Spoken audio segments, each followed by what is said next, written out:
Olá, alunos! Estamos começando mais uma lição aqui no English for Everyone. O tema da nossa lição de hoje é Using Apostrophes, que em português seria usando os apóstrofes. Eu peço que você repita aí da sua casa, para não deixar de aprender a pronúncia. Então, Using Apostrophes. Quando que nós vamos usar, então, os apóstrofes em inglês? Quais são as situações e o que eles significam? A primeira coisa que você deve saber é que, geralmente, o apostrophe ele vai vir seguido de um S. Apostrophe with S. Add an apostrophe and the letter S to the end of a singular noun to show that what comes after the noun belongs to it.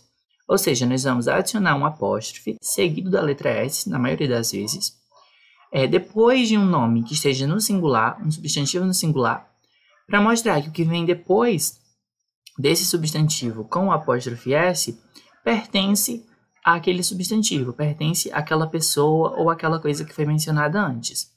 Então, por exemplo, se nós temos aqui a palavra Lizzie's mother, o que eu estou querendo dizer é que a palavra que vem depois, ou seja, mother, pertence a Lizzie, ou seja, é a mãe da Lizzie. Outra possibilidade seria dizer the mother of Lizzie. This form is correct in English, but it is not normally used. Ou seja, essa forma é correta em inglês, mas não é geralmente usada, como a gente usa no português, né? A mãe de Lizzie, a mãe de Igor, a mãe de Paulo. Essa estrutura, no inglês, ela não é muito usada. Geralmente, no inglês, eles vão optar por usar o substantivo, ou o nome, né? Seguido de um apóstrofe e de um S, para indicar que o que vem depois pertence àquela pessoa ou àquela coisa. So, this is a common way of talking about belonging. Este é um jeito comum de falar sobre pertencimento. An apostrophe with an S shows ownership. Ou seja, um apóstrofe e o S, eles mostram pertencimento, dizem a quem algo pertence. Lizzie's mother, a mãe de Lizzie. Essa é a forma mais comum de dizer que algo pertence a alguém. Vamos a alguns further examples, ou seja, alguns outros exemplos de apostrophe with S. Dave's grandmother. Dave's grandmother. Não deixe de repetir. Isso é a avó do Dave. Tess's dog. Tess's dog é o cachorro do Tess. E aqui, gente, na palavra Tess já termina com S, certo? Então, como essa palavra Tess já termina naturalmente com S, se torna opcional eu colocar apóstrofe e S. Eu posso colocar simplesmente apóstrofe. This can also be written Tess. Eu posso colocar só Tess e apóstrofe. Eu não preciso colocar Tess's. O Tess, o apóstrofe e o S. Neste caso em específico, porque a palavra Tess já termina com o S. Outro exemplo. The dog's ball. The dog's ball. A bola do cachorro. E olha esse caso. Joan and Beth's parrot. Joan and Beth's parrot. Nesse caso, eu estou dizendo que o papagaio pertence a duas pessoas, Joan and Beth. If something belongs to more than one noun, only add S to the last one. Ou seja, se algo pertence a mais de uma pessoa, eu só vou acrescentar o S à última pessoa que está aparecendo, certo? Então, nesse caso, são duas pessoas. Eu vou dizer que o papagaio pertence a Joan e que pertence a Beth. Eu só vou colocar o S e o apóstrofe para Beth, que é a segunda pessoa que eu estou mencionando. Não tem necessidade de colocar nas duas, nem somente na primeira, vai ser sempre na última. E uma coisa que é interessante que vocês reparem é que todas essas pessoas às quais algo pertence, elas estão no singular, são nomes no singular. Dave, Tess, né, são nomes próprios. The dog está no singular. E aqui, embora seja Joan and Beth, mesmo que sejam duas pessoas, eu só estou colocando o apóstrofe na última. Bom, então nós temos um exercício a ser feito. Rewrite the phrases using an apostrophe plus S. Então, nós vamos seguir esse exemplo. Nós vamos reescrever as frases usando agora um apóstrofe e o S. Então, nesse caso, the daughter of Kevin. Essa estrutura, como eu já expliquei, estaria correta no inglês, mas não é a mais usual.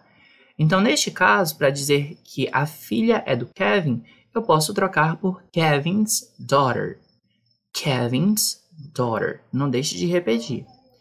Então, nós temos aqui 6 exemplos de frase. Eu peço que você pause o vídeo, faça a mesma coisa que foi feita aqui nesta primeira frase exemplo, e depois você pode conferir as respostas na sequência do vídeo. Bom, então nessa primeira frase, the son of Ben, ou seja, o filho do Ben, a frase vai então se tornar Ben's son. Ben's son. Você vai sim pronunciar o S, isso é importante. Você não vai falar só Ben's son, é Ben's son. Bom, no número 2, the cat of Sam and Aisha, ou seja, o gato de Sam e Aisha. Nesse caso, nós temos 2 pessoas e a regra é que nós só vamos colocar o apóstrofe e o S para a segunda pessoa. Ou seja, Sam and Aisha's cat. Sam and Aisha's cat. Número 3, the house of Debbie, a casa de Debbie. Vai se tornar Debbie's house. Debbie's house. The car of Marco and Kate. The car of Marco and Kate. Vai se tornar Marco and Kate's car. Marco and Kate's car. Lembrando que a gente só leva o apóstrofe e o S para a segunda pessoa. The grandchild of Elsa. The grandchild of Elsa. O neto de Elsa. Elsa's grandchild. Elsa's grandchild. The parrot of Beth. The parrot of Beth. Perceba que o nome Beth tem um TH no final, então a gente vai pronunciar com a língua entre os dentes. E a forma do apóstrofe vai ficar sendo Beth's parrot. Beth's parrot. O exercício 6.4 é o seguinte. Listen to the audio and match the pairs. Ou seja, você vai ouvir um áudio e vai, de acordo com o áudio, ligar os correspondentes. Temos o exemplo aqui. Edith is Ben's grandmother. Ou seja, Edith é a avó do Ben. Então agora nós vamos pausar a nossa explicação. Vamos ouvir ao áudio. Você deve anotar aí na sua casa o que você está ouvindo, as respostas correspondentes, e logo em seguida nós vamos à correção. Look at these. Are they Ben's photos? Yes, they're photos of his family. Who's this? I don't know her. It's Edith. She's Ben's grandmother. Oh, and this is Ben's father? Yes, that's right. It's Lucas.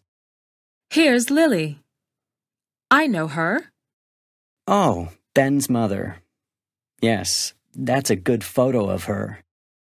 And this is Noah. He's Ben's son. He's 14 now. Wow. Here's a photo of Grace. Ben's sister. You're right. They're great photos. Oh, and here's an old picture of Alex. Isn't he Ben's brother? Yes. He looks very young in the photo. Agora que ouvimos aos áudios, vamos para a correção. Lucas is Ben's father. Lucas é o pai de Ben. Lily is Ben's mother. Lily é a mãe de Ben. Noah is Ben's son. Noah é o filho de Ben. Grace is Ben's sister. Ou seja, Grace é a irmã de Ben. Alex is Ben's brother. Ou seja, o Alex é o irmão do Ben. Nós temos que tomar cuidado quando estamos usando os apóstrofes se eles forem associados a substantivos ou nomes que estejam no plural. Apostrophes and plural nouns. To show belonging with a plural noun, just add an apostrophe with no S. Ou seja, se o substantivo agora, a quem eu estou querendo dizer que algo pertence, estiver no plural, eu vou colocar agora apenas um apostrophe. Eu não vou mais acrescentar o S. Vamos ao exemplo. Ginger is my parents' cat. Ginger is my parents' cat. Como o Ginger é o gato dos meus pais e a palavra que indica a quem pertence é parents e está no plural, eu não posso acrescentar aqui apóstrofe e S. Plural nouns use an apostrophe with no S. Ou seja, nomes no plural usam apenas o apóstrofe sem o S, certo? Não é como aquele caso que eu mostrei do Tess. A palavra Tess é um nome próprio e aí é optativo. Eu usar ou não o S, é opcional. Já no caso de um nome no plural, eu devo usar somente o apóstrofe. Further examples, apostrophes and plural nouns. Vamos a outros exemplos de apóstrofes e nomes no plural. This is my cousin's rabbit. This is my cousin's rabbit. Este é o coelho dos meus primos. That is his grandparents' house. That is his grandparents' house. Aquela é a casa dos avós dele. Rex is her brother's dog. Rex is her brother's dog. Rex é o cachorro dos irmãos dela. Polly is our children's parrot. Polly is our children's parrot. Polly é o papagaio dos nossos filhos. Nesse caso em específico, como a palavra children é uma palavra de plural irregular, que neste caso é um plural que não termina em S, a gente acrescenta o apóstrofe e o S, certo? Nos casos em que houver um plural irregular, ou seja, um plural em que a palavra não tem S no final, eu posso acrescentar o apóstrofe e o S. Mas se o plural for terminando em S, eu não acrescento apóstrofe e S, eu acrescento apenas apóstrofe. Então, só para revisar, for plural nouns that end S, you should still add S. Ou seja, para substantivos no plural que não terminem em S, você ainda acrescenta o S. Vamos a um exercício. 6.7 diz o seguinte: Rewrite putting the words in the correct order. Ou seja, reescreva as frases, colocando as palavras que estão embaralhadas na ordem correta. Neste caso, nós temos o exemplo. Uncle Kevin Sharon's is. A forma correta, então, desembaralhada, seria Kevin is Sharon's uncle. Agora nós vamos fazer o mesmo para todas as demais frases. Você deve pausar o vídeo, responder e voltar para a correção. Agora na correção. Is Candace's wife Angela? A resposta correta seria Angela is Scanda's wife. Angela é a esposa do Skanda. Snake is my cousin's dad. A forma correta. That is my cousin's snake. That is my cousin's snake. Aquela é a cobra dos meus primos. Sue and Ellen Marks is. A forma correta. Sue is Ellen Marks and. Sue is Ellen Marks and. Ou seja, a Sue é a tia da Ella e do Mark. Is John's cat Ginger? Is John's cat Ginger? Desemparelhando. Ginger is John's cat. Ginger é o gato do John. Bom, agora vamos para um exercício de speaking. Só falar. Say the sentences out loud, filling in the gaps. Ou seja, fale as frases em voz alta, preenchendo os gaps, né, os espaços em branco aqui. Nós temos o exemplo. Edith is Ben's grandmother. Edith is Ben's grandmother. Edith é a avó do Ben. Você vai pegar a palavra que tem entre parênteses e colocar um apóstrofe para indicar posse. Então, faça isso. E vamos, então, à correção de como você deve falar. Kathy is Dave's aunt. Rex is Noah and Pat's dog. This is her cousin's house. Nesse caso, a gente coloca apenas o apóstrofe sem o S. Felix is the children's cat. Aqui nesse caso, mesmo children sendo uma palavra no plural, nós vamos acrescentar o apóstrofe e o S, porque é um plural irregular. Essa foi a nossa lição de hoje. Não deixe de fazer os exercícios. Isso é importante para você garantir o seu certificado. E nós nos vemos na próxima lição. Até lá!